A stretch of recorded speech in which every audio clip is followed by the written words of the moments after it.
E foi dada a largada para a decisão das semifinais da Copa do Brasil 2023. Foram realizados já os jogos entre Corinthians e São Paulo e Grêmio e Flamengo. É sobre eles que nós vamos falar aqui no vídeo de hoje. Se você está chegando agora e ainda não conhece o canal, você pode se inscrever para receber todos os vídeos, todo o conteúdo que a gente publicar por aqui. Sempre lembrando que nós tivemos a realização dos jogos de ida, ou seja, o primeiro de 2 jogos para decidir quem serão os finalistas da Copa do Brasil.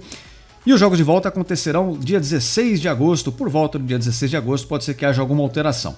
Esses jogos são transmitidos também pela Amazon Prime Video. Se você quiser assistir os jogos por lá, você pode experimentar o serviço, passar por um período de teste grátis usando o link que está aqui na descrição. Você tem 30 dias para experimentar e ver se você gosta ou não. E lá você tem a transmissão dos jogos da Copa do Brasil. Certo? Vamos numa ordem cronológica, falar primeiro do jogo entre Corinthians e São Paulo, que aconteceu ali no Itaquerão. E não foi um jogo muito brilhante de ambas as partes. Eu diria, antes do jogo, que se eu fosse apontar um favorito, eu colocaria o São Paulo, porque tem estado num momento melhor, é um time mais encaixado, com um trabalho um pouco mais consistente, enquanto o Corinthians ainda busca uma forma de jogar, está fazendo muitos ajustes e ainda tem muita dificuldade de jogar com a bola nos pés, de propor o jogo, de buscar quebrar as linhas adversárias e criar o espaço para finalizar as suas jogadas e fazer seus gols. Ambas as equipes nessa partida demonstraram como principal preocupação o medo de errar. Isso é muito comum em jogos decisivos em 2 pernas, né? Jogo que tem ida e volta.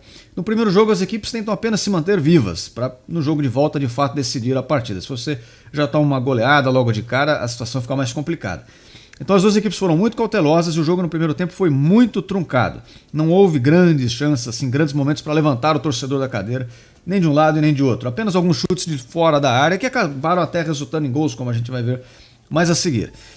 Nesse contexto, eu queria colocar para vocês umas imagens que eu tirei aqui, umas prints durante o jogo, para que vocês pudessem ver. São Paulo faz essa saída de jogo com 3 homens. É uma cena que em vários momentos da partida você a ver se repetir. Um dos outros defensores se projeta para aquela linha do meio de campo para criar uma opção a mais de passe para sair jogando.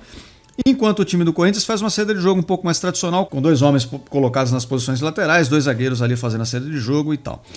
Estou colocando isso só como uma curiosidade para vocês verem uma pequena diferença, né, no modo como as equipes saem jogando. Ambas recorrem aos seus goleiros em alguns momentos. Quando o Cássio é acionado para fazer esse momento de desafogo, muitas vezes ele quebra a bola lá para frente, mas mesmo os zagueiros não estavam encontrando muita saída de jogo, com essa pressão que o São Paulo fazia ali, fechando os espaços e evitando os passes para a linha de meio de campo. Com isso, em muitos momentos, o Corinthians chutava a bola para o ataque. Ao fazer isso, o seu jogo ele fica meio aleatório. Quando você faz esse jogo de ligação direta, chutando a bola para o ataque, às vezes você vai ganhar a dividida lá na frente e ficar com a posse de bola, às vezes você vai ganhar a dividida e mesmo assim não vai ficar com a posse de bola, e às vezes você vai perder simplesmente a dividida. Então é um jogo que hora dá certo, hora não dá certo. Muitas vezes você entrega a bola para o adversário, embora a sua defesa esteja apostada, acaba sofrendo um contra-ataque, mas a questão é, você não fica consistentemente conseguindo criar chances e evoluir o jogo para ocupar o campo do adversário. Com isso, então, isso resultou nesse jogo mais truncado, em que o Corinthians, jogando em casa, não conseguia tanto propor o jogo, o São Paulo também, numa posição mais cautelosa, da mesma forma, não conseguia, então poucas finalizações, poucos lances de perigo. Até que o Renato Augusto, de uma forma individual e utilizando-se da sua técnica, que ele é realmente o jogador diferenciado ali do Corinthians, o cara com mais capacidade de fazer a diferença, e ele fez, primeiro num chute de fora da área, ele abre o placar. Na sequência, o São Paulo com o Luciano, num chute também de longe, acaba empatando, até no lance um pouco de sorte do Luciano, porque ele chuta na trave e a bola, até de uma forma um pouco maldosa ali, bate na sola do pé do goleiro Cássio e acaba entrando. É uma maldade, eu digo, com o goleiro Cássio, que não teve necessariamente culpa no lance, né? Não tem como ele controlar exatamente isso, mas enfim, uma infelicidade, acaba sendo um gol de empate do São Paulo. Aí a partida parecia que ia terminar para um empate, e o Corinthians consegue mais um gol com o próprio Renato Augusto, uma falha da defesa do São Paulo. O Renato Augusto aproveita a chance, desce um canhão ali para cima do goleiro, talvez que até pudesse ter defendido, embora tenha sido uma bola muito forte, mas coloca o Corinthians novamente na frente, coloca em vantagem e o jogo termina 2-1. O Corinthians leva agora essa vantagem para o jogo de volta, que vai ser no Morumbi, e é uma vantagem mínima de um gol, mas muito importante. Se o Corinthians queria ter alguma chance de passar de fase, era muito importante fazer esse resultado. Como eu disse, antes do jogo começar, nós apontaríamos o São Paulo, com um trabalho já um pouco mais consistente, um pouco mais testado, como favorito para esse confronto. Então dá para dizer que foi um bom resultado do Corinthians, e agora, claro que jogando fora, a tendência é que o São Paulo gosta de se impor ali jogando em casa, tenta um jogo um pouco mais acelerado, mais físico e tal, e o Corinthians agora que vai ter que suportar essa pressão de alguma forma, mas talvez explorando ali contra-ataques com o Roger Guedes, com o Yuri Alberto um pouco mais complicado, né? Mas enfim, com o Roger Guedes principalmente, quem sabe o Corinthians possa se classificarem. Então é um jogo que, se antes era favoritismo do São Paulo, eu ainda colocaria como um leve favoritismo do São Paulo, apesar do resultado.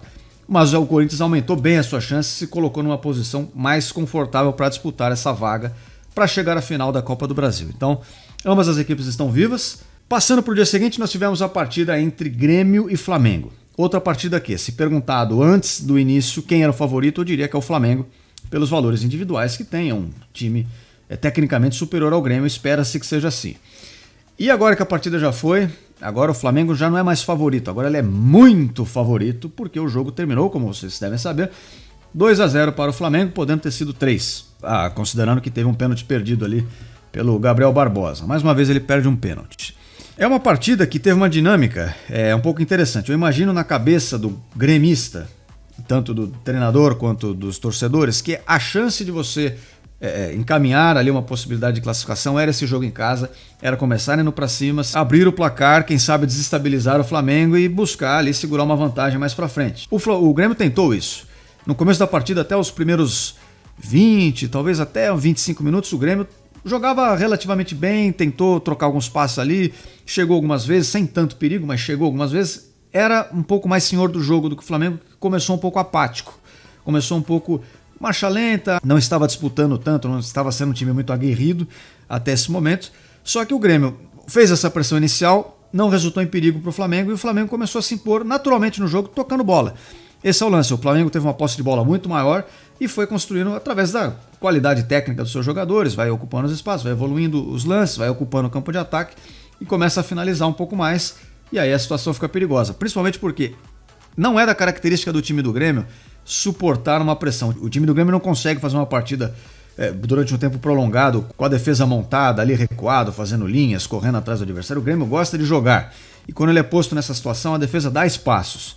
Contra o time do Flamengo, que é tecnicamente muito bom, embora não estivesse assim necessariamente numa noite extremamente iluminada e criativa, é um time que tem tecnicamente valores bons que, se você deixar eles trocarem passes, eles vão criar os espaços. E eu destaco sempre aqui um cara que, desde 2019, daquela fase em que o Flamengo estava bem, o Bruno Henrique, que está voltando de lesão, ele é um grande diferencial no futebol brasileiro. Para o Flamengo, portanto, também eu diria que nesse período todo, de 19 para cá, é o melhor jogador do Flamengo, o cara que mais tem recurso, mais consegue criar soluções e desafogos para um time. Então, a volta que ele está tendo agora da lesão dá muito recurso ao Flamengo para que ele tenha um desempenho melhor. É um jogador que acho que todos os times do Brasil gostariam de ter tido durante esse período. Embora ele tenha se machucado bastante, mas enfim, né, coisas que acontecem no futebol. Então, utilizando-se inclusive também do Bruno Henrique, o Flamengo foi dominando ali, criando suas chances, fez um gol. O Renato Portaluppi tenta uma alteração. Ele começa o jogo fazendo aquele seu esquema que ele vinha fazendo desde o clássico contra o Internacional, jogando com 3 zagueiros. Ele tira um zagueiro, volta a fazer uma linha de 4 ali atrás, coloca o Ferreira para tentar ser um jogador de desequilíbrio, um jogador que busque um drible, puxe alguma jogada mais rápida, saia na cara do gol, né, faça uma tabela, deixe alguém livre. Então ele tenta ser mais ofensivo para correr atrás do resultado, acaba não funcionando. O Kahneman, de uma forma até infantil, eu diria, faz uma falta que não era necessária no meio de campo ali, dar um bote por trás do atacante do Flamengo, acaba sendo expulso e aí sim coloca o Grêmio numa situação muito mais difícil, já perdendo com um homem a menos agora. Ainda teve aquele pênalti que eu mencionei para o Flamengo, que acabou sendo uma bola na mão, o Gabriel Barbosa perdeu a cobrança. E por fim, o Flamengo, ainda antes de acabar o jogo, por uma jogada ali pela esquerda, consegue mais um gol, abre 2-0 jogando fora de casa, agora decide em casa, tendo aquele cenário todo favorável. Então, a não ser que o Flamengo baixe muito o ritmo e deixe de jogar, como às vezes o Flamengo faz. Eu digo isso exatamente por esse motivo. Às vezes o Flamengo dá uma desligada completa, né? Mas a não ser que o Flamengo cometa esse erro dessa soberba, dessa empáfia que às vezes eles têm, ele me parece já muito encaminhado para uma classificação. O Grêmio jogou, como eu falei, os primeiros 20, 25 minutos de uma forma combativa, de igual para igual, e não conseguiu manter isso ao longo da partida, principalmente pelas circunstâncias do jogo, um homem a menos mais para frente, etc. e tal. Então, no Maracanã, reverter essa diferença de 2 gols se torna uma missão bem difícil para o Grêmio. Então, nesse momento, nós temos o Flamengo como grande favorito a finalista, e no outro jogo, mais equilíbrio. O Corinthians está na frente por um gol, mas o São Paulo é um time um pouco melhor. Então dá para buscar o resultado, mas o Corinthians também poderia passar em condições normais. Então acredito que um dos 2 times paulistas vai decidir com o Flamengo essa final, mas é claro que isso tudo é uma previsão. Como eu falei, a partida de volta será disputada só no dia 16 de agosto e, portanto, tem um tempo até lá podem coisas mudar, os jogadores podem se machucar, a fase pode mudar, o time pode encontrar uma maneira de jogar melhor ou pode se desorganizar também, às vezes acontece. Então algumas coisas podem mudar até lá, por enquanto ficam esses palpites e fica essa análise aí das partidas que aconteceram. E eu espero que quando nós tivermos os jogos de volta, vocês estejam aqui de volta também para a gente continuar conversando sobre essas partidas e conversarmos sobre quem chegou à final e quem será o favorito nesse cenário de uma eventual final.